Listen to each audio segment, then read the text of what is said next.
going out to explore your world. It would be at least 6, 7, 8 of us. Our parents said as long as you were home before the streetlights came on, you stayed as a group, you're fine. It was a beautiful day, sunshine. The children in the neighborhood planned to go on a trip to McDonald's, just have some fun, something different to do. Rosedale, we thought, was a safe place. We all went down, we were riding our bikes. And then we saw down the block that there was this beautiful American flag blowing in the wind.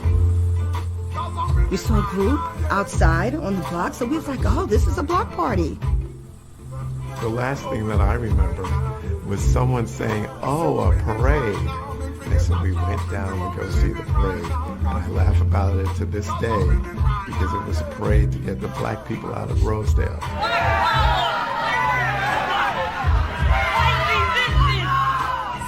It's the summer of 1975.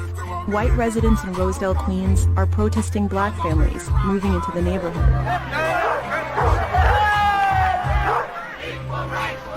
These are scenes from a documentary produced by journalist Bill Moyers. Does he have a right to live here? No. Why not? Because he's black. This was not the South. This was not Greenville, Mississippi, or Spartanburg, South Carolina, or Atlanta, Georgia. This was right in the heart of the greatest metropolitan area in the country. The documentary was found nearly 45 years later by a graduate student who posted a short clip on the internet. It went viral on Twitter and Facebook. And a question people kept asking, where are the kids now? Hey Rob, this is Whitney Hurst calling from the New York Times. My name's Whitney Hurst. To answer that question, we called more than 90 people who had lived in Rosedale at that time. Trying to find anyone that might have known someone. We couldn't find any white residents who said they'd been there. But we spoke with several of the black children. We wanted to hear what happened to them that day, to understand why their experience is resonating decades later. We went down to see what was going on, probably in the middle of the block. That's when we figured out it was something else. And it was something that we definitely were not invited to. We noticed that they were running towards us. I was like, wow. Like, why are they rushing towards us, not thinking anything negative? And then we heard, nigger.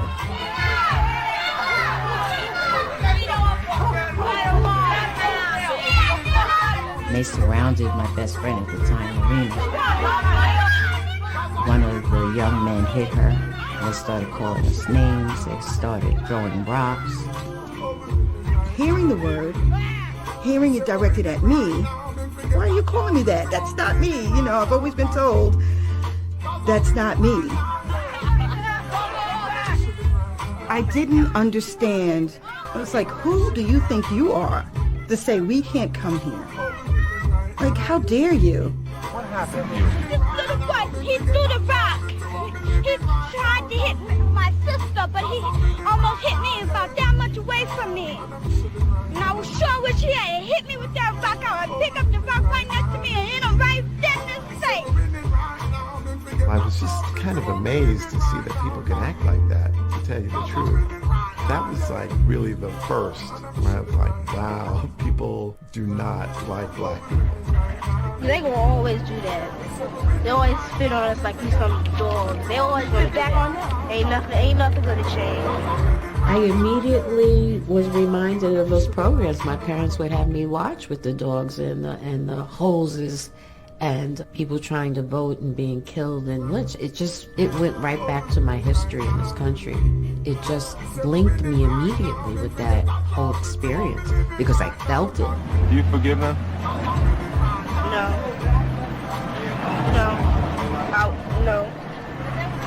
Can't take back no hurt. And I didn't know what to do with those feelings. I did not know what to do with those feelings.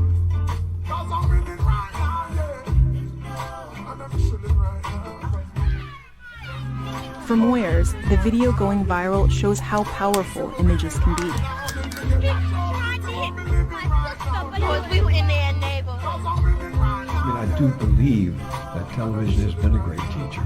This country didn't really respond to what was going on in the South, although it was well known, until the sheriff in Birmingham turned the water hoses and the dogs on those young people who were demonstrating there.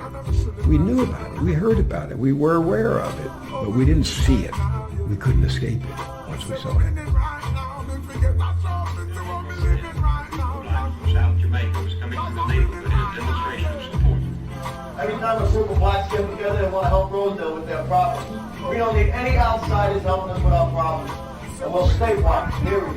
All right, so guys, this next scene is very disturbing. All right, it's the one I was telling you about yesterday. I started a sociology elective in 2004-2005 school year, and my supervisor at the time said, come up with something that's close to home that maybe you can relate to today. I grew up in Rosedale, and I said I wanted to do a unit on race in America. And that Rosedale video, they've been showing it for 15 years now. You know, giving it to the kids and say, what do you think? I've never seen racism on camera. That was full-on racism and just bullying. I'm glad that I saw it because it needs to be seen. I feel like everyone should see this. I think it's come back up because of the fact that we're going back, kind of. Racism is still alive. It's still poisoning other minds. This is how it was back then. Let's not repeat it again. Emotionally, I think it's connecting with kids more today. This generation is that I generation. They can see it in a 10-second span, make a connection to it. The kids are never going to forget that. They can't unsee it, and it's going to be with them forever.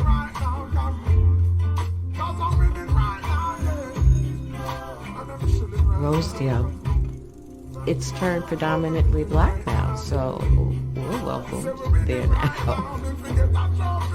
That day, the American flag was the image, the symbol that pulled us into that situation. We live in America. The American flag means good things. It means that we can go where we want to go. We can ride our bike down in the street in America.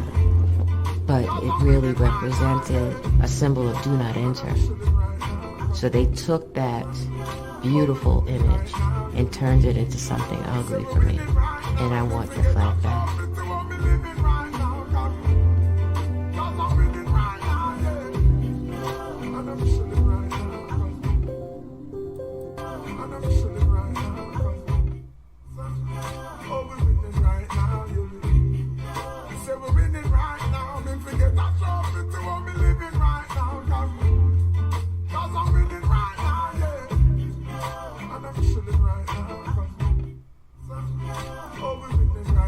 But she just motivated me. This is the definition of not giving up. It's crazy. Heart and grit. And then goes back to get her shoe. and blows the field away like that. You know, like I said, her dad, Terrence Crawford, incredible boxer. I would say get it from her daddy, but she gets that from her mom. Right off that speed. That's some good stuff. We're back now with our player of the day in an unbelievable comeback for a real shoe-in. Watch as Talea, daughter of boxing champ Terrence Crawford, starts the 200-meter dash. The 7-year-old runs out of her shoe, goes back and grabs the shoe, and she just starts running again. Of course, she's well behind the field at this point, but watch her go. Catching up. Oh, come on. Then running past the entire field. Wait a minute, wait for it, wait for it. Come on, young lady. Come, that is amazing. And as you see, she won with ease. And her dad is 38-0. He is one of the best pound-for-pound boxers in the world. And he said himself, quote, she doesn't have a clue how much she just motivated me. This is the definition of not giving up. It's crazy. Heart and grit. And then goes back to get her shoe. and blows the field away like that. You know, like I said, her dad, Terrence Crawford, incredible boxer. I would say get it from her daddy, but she gets that from her mom. Right off that speed. That's some good stuff. We're Back now with our play of the day in an unbelievable comeback for a real shoe-in. Watch as Talea, daughter of boxing champ Terrence Crawford, starts the 200-meter dash. The 7-year-old runs out of her shoe, goes back and grabs the shoe, and she just starts running again. Of course, she's well behind the field at this point, but watch her go. Catching up. Oh, come on. Then running past the entire field. Wait a minute. Wait for it. Wait for it. Wait Come for on, it. young lady. Come, that is amazing. And as you see, she won with ease. And her dad is 38-0. He is one of the best pound-for-pound boxers in the world. And he said himself, quote, "She doesn't have a clue how much she just motivated me." This is the definition of not giving up. It's crazy. Heart and grit. And then goes back to get her shoe.